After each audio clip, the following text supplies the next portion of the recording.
Hey everybody, this is World War Guy here today, and today we are on day 2 of our, helmets of the month. Today we are going to look at the WW1 German M16 helmet. Now before you say anything, yes, this is not in very good condition.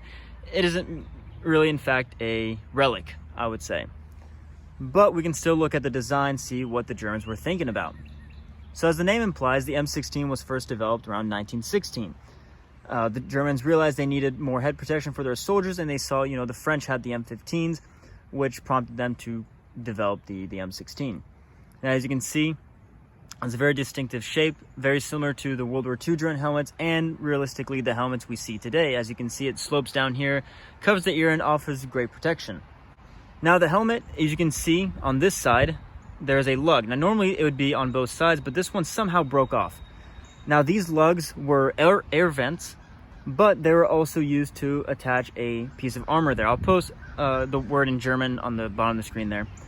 But you attach a piece of armor there, and this would basically be for anyone on sort of sentry duties, anyone on machine guns, anyone who's going to have to pop their head up a little bit more than the average soldier. So it was an air vent also as an attach point for the piece of armor. These holes here would normally be for the split pins that would hold the liner. Unfortunately, I don't have a liner for it, so I won't be able to show it to you. And then real quick, this hole here was made sometime after the war because that is not supposed to be there. So as you can see on the inside, it is not in good condition. But normally this would have been painted a sort of a brown color, and I'll talk about the color in a second. And inside for the liner, try to visualize it, but it'd be 3 pads. So on each side, 1, 2, and 3, you would have basically a pad that your head would rest upon. I have other helmets that have a similar variant to this liner, so if you stick around for those helmets, you'll see what I'm talking about. And then these lugs right here, that would be for the chin strap. I don't know if you can even see that right there and right there.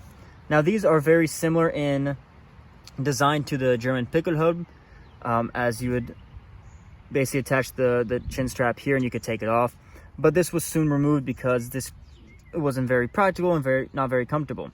The later M18 helmet, the chin strap points would actually be directly attached to the liner, so you'd get rid of these lugs, while the M16 and M17 only differentiate by the liner band. The M16 would be leather, while the M17 would be, I think, aluminum or steel. I call this an M16 because the original design is with the lugs, and the M17 is only differentiated by the liner band. Talking about the color, as you can see, it is a black color. Now, I first thought that it was possibly used during World War II as the transitional helmets that the Third Reich used. These helmets, they painted them black, you understand. But from a respected collector, he was telling me that this was probably just done to help kind of preserve the helmet, maybe to look a little cool or anything. But normally they would be painted a sort of field gray or field brown, field green. I'll do some research and I'll post it down here. But it would definitely not be painted black during World War I. And with that being said, that basically concludes the video. Short video, I know, but that's the whole point. I hope you enjoyed. If you did, drop a like, write a comment, share, and subscribe. But besides that, you guys have a great day.